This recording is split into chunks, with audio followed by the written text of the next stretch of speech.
Hey guys, मैं हूं खुशबू। आज मैं लाई हूं आपके लिए एक न्यू वीडियो जिसमें मैं आपको बताऊंगी कि सीआरपीसी में अपील क्या होती है। और जैसा कि मैं पहले तो आपको बता दूं कि सीपीसी में भी आपकी अपील के बारे में दिया हुआ है, बट उसमें डिक्री से रिलेटेड अपील के बारे में दिया हुआ है। बट सीआरपीसी में ये दिया हुआ है कि आप कब अपील कर सकते हैं, कितना टाइम पीरियड होता है और उसके क्या क्या रूल्स होते हैं, तो और किस सेक्शन में कर सकते हैं, किस सेक्शन में नहीं कर सकते हैं। ये सारी चीजें आज मैं आपको अपने इस वीडियो में बताने वाली हूँ।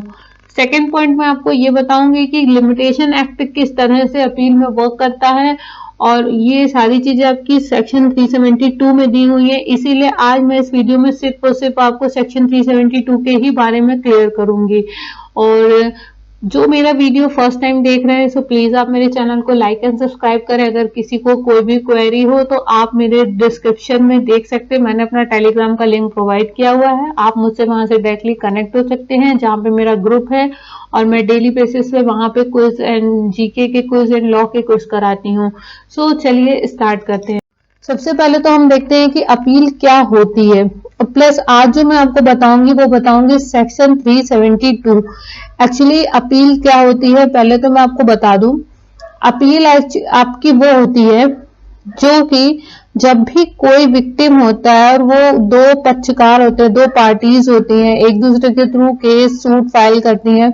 तो इसमें क्या होता है कि जब वो कोई भी लोअर कोर्ट के जो ऑर्डर होते हैं उनसे सेटिस्फाइड नहीं हो पाते हैं, ठीक है, तो उस कंडीशन में क्या होता है कि उनके पास कुछ राइट्स होते हैं जिसके थ्रू वो अपर कोर्ट में जाकर उसके रिव्यू के लिए, जजमेंट के रिव्यू के लिए, उसको चेंज करने के लिए जाके एक तरीके से रिक्वेस्ट करते। तो वो जो एक प्रोसीजर होता है अपर कोर्ट में जाने का और किस बेस पे जा सकते हैं, तो वही आपका अपील होता है। एक सिंपल वर्ड में मैं आपको बता रही हूँ, तो यही आपका एक अपील होता है, ठीक है। तो इसके बाद जो मैं आपको बताऊंगी वो ये बताऊंगी कि अपील के अंदर जो है 372 में एक क्या पूरा प्रोसीजर दिया हुआ है, प्लस क्या कौन सा ऐसा एक्ट है, कितनी टाइम पीरियड होता है किसी भी ऑर्डर के, किसी भी आदेश में, किसी भी कोर्ट में जाने का, किसी के पास कितना टाइम पीरियड होता है। तो वो सारी चीजें आज मैं आपको बताऊंगी। मैं आपको बता चुकी हूँ कि अपील क्या होती है, प्लस आपको ये भी बता चुकी हूँ कि सीआरपीसी भी क्या होती है। मैंने एक शॉर्ट भी आपको बता दिया है। प्लस दूसरी चीज ये कि जो मैं आज आपको बताने वाली हूँ वो बताऊंगी सिर्फ और सिर्फ सेक्शन 372 के बारे में। बिकॉज सेक्शन अगर 372 आपको अच्छे से क्लियर हो जाता है तो आपको ये सारी चीजें बहुत अच्छे से क्लियर हो जाएंगी, क्योंकि सेक्शन 372 जो है वो हमारा बेस क्लियर करेगा। प्लस सेक्शन 372 ये बोलता है कि अपील सिर्फ उन केस में की जाएगी जिसके बारे में सीआरपीसी में दिया हुआ है। मतलब सीआरपीसी में कंडीशन अप्लाई है कि आप सिर्फ इन केसेस में ही अपील कर सकते हैं, इसके अलावा किसी अदर केस में आप अपील नहीं कर सकते हैं। तो उसके बारे में पूरा एक सीआरपीसी में दिया हुआ है। तो सीआरपीसी का सेक्शन 372 ये कहता है कि आप केवल उन केसेस में ही अपील कर सकते हैं जिसके बारे में संहिता के अंतर्गत दिया हुआ है। अपनी नेक्स्ट स्लाइड पे, नेक्स्ट स्लाइड हमारी ये कहती है कि अपील जो है, पहले तो हमने समझ लिया अपील क्या है, उसके बाद सेक्शन 372 का बेस क्या है। अब सेक्शन 372 में ही आगे दिया हुआ है कि जो लिमिटेशन एक्ट है यहाँ पे किस तरह से काम करती है। यानी कि आप कोई भी अपील को किसी भी समय पे नहीं कर सकते। यानी कि ये नहीं कि आपका जब मन किया आपने 5 साल बाद अपील कर दी, आपने 10 साल बाद अपील कर दी, आज आपका केस आया, लेकिन आप जो अपील कर रहे हैं वो आप कर रहे हैं 10 साल बाद या 4 साल बाद। तो ऐसा नहीं हो सकता है, हर चीज की अपनी एक लिमिट होती है। तो वही लिमिटेशन एक्ट को किस तरह से सेक्शन 372 में इंटरलिंक किया गया है वो हमारा सेक्शन 372 सीआरपीसी बताता है कि आप किस सेक्शन में या किस कोर्ट के, कौन से कोर्ट के आदेश पे कितने टाइम पीरियड में आप वहां पे अपील कर सकते हैं अपर कोर्ट में। तो ये हमारा सेक्शन बताता है 372।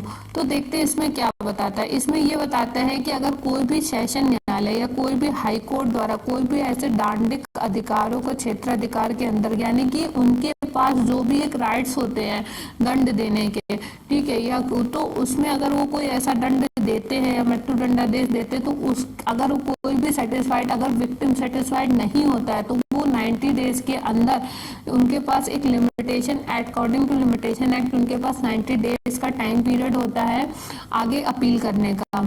उसके बाद देखिए दो तरीके में अपील होती है, एक तो अगर कोई दोष मुक्त हो जाता है या फिर कहीं पे दंड मिलता है। जैसे कि अगर हम फॉर एग्जांपल ले सेक्शन 304A जिसमें सिर्फ 2 साल की सजा होती है।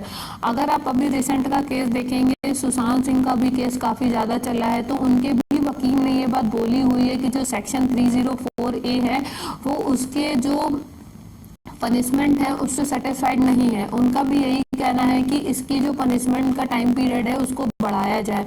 तो यही चीजें हैं कि जिससे अगर कोई भी मतलब सेटिस्फाइड नहीं होता है, जैसे कि 304 में सिर्फ 2 साल का ही पनिशमेंट मिलता है विद फाइन, तो ये बहुत ही कम टाइम पीरियड होता है, ठीक है।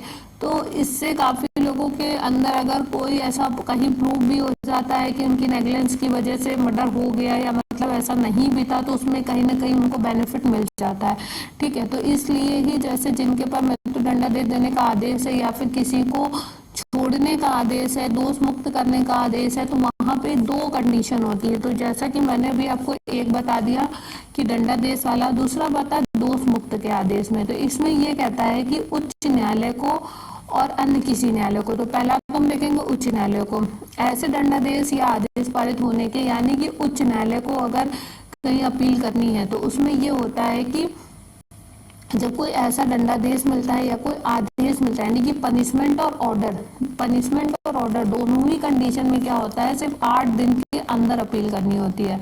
उसके क्या कहता है अन्य किसी न्यायालय को, यानी कि हाई कोर्ट को ना करके अन्य किसी न्यायालय को अगर करना होता है तो उसमें क्या होता है 30 डेज का टाइम पीरियड होता है। तो ये था, ये लिमिटेशन एक्ट था। इसके बाद भी ये जो मैंने भी आपको बताया है ये सिर्फ पनिशमेंट और ऑर्डर से रिलेटेड बताया है। अभी जो आपकी नेक्स्ट स्लाइड होगी उसमें मैं आपको ये बताऊंगी कि ऐसा कौन से मतलब कि जब दोष मुक्त का टाइम होता है तो उस टाइम पे क्या होता है, ठीक है। तो ये आपको क्लियर हो गया कि अपील क्या होती है, प्लस आपको ये क्लियर हो गया कि आपका जो क्या कहते हैं 372 है उसका क्या बेस है, प्लस जो अपील है उसको लिमिटेशन एक्ट से किस तरह से इंटरलिंक करते हैं और किस कभी भी हम अपील नहीं कर सकते हैं, उसका भी अपना एक टाइम पीरियड दिया हुआ है।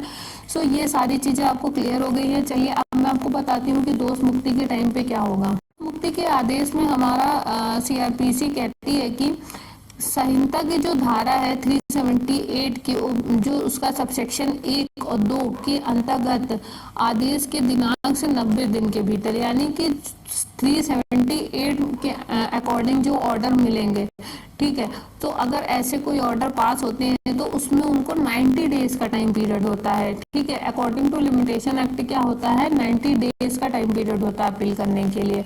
और जो कोड सिविल प्रोसीजर कोड की जो सेक्शन है 378 का सबसेक्शन 4, अगर उसमें कोई स्पेशल ऑर्डर ग्रांटेड किया गया है तो उसमें कितने दिन का टाइम पीरियड होता है 30 डेज का, ठीक है। तो इससे आपको एक ये चीज क्लियर हो जाएगी कि किस तरह से हमारा जो है क्या कहते हैं लिमिटेशन एक्ट काम करता है हमारे सीआरपीसी में, किस तरह से दोनों को इंटरलिंक कराया जाता है, प्लस सेक्शन 372 हमारा स्पेशली क्या कहता है, और अगर ये आपके एग्जाम में आता है तो आपको किस तरह से इसकी आंसर राइटिंग करनी होगी।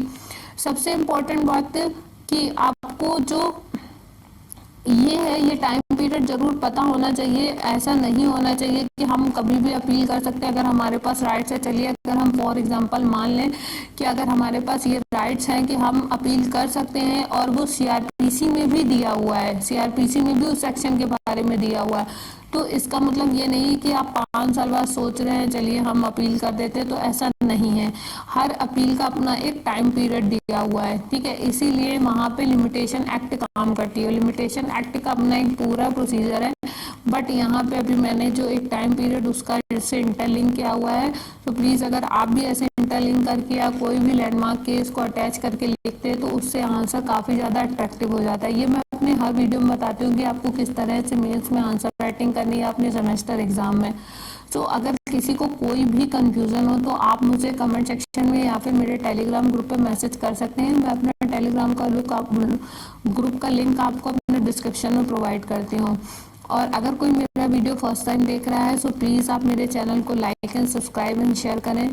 एंड अगर कोई भी कंफ्यूजन हो तो प्लीज़ आप मुझे टेलीग्राम ग्रुप में मैसेज कर सकते हैं, मेरे टेलीग्राम ग्रुप के साथ जुड़ सकते हैं, जहाँ पर मैं डेली बेसिस पे लॉ एंड जीके के क्विज कराती हूँ। And thank you so much for watching this video.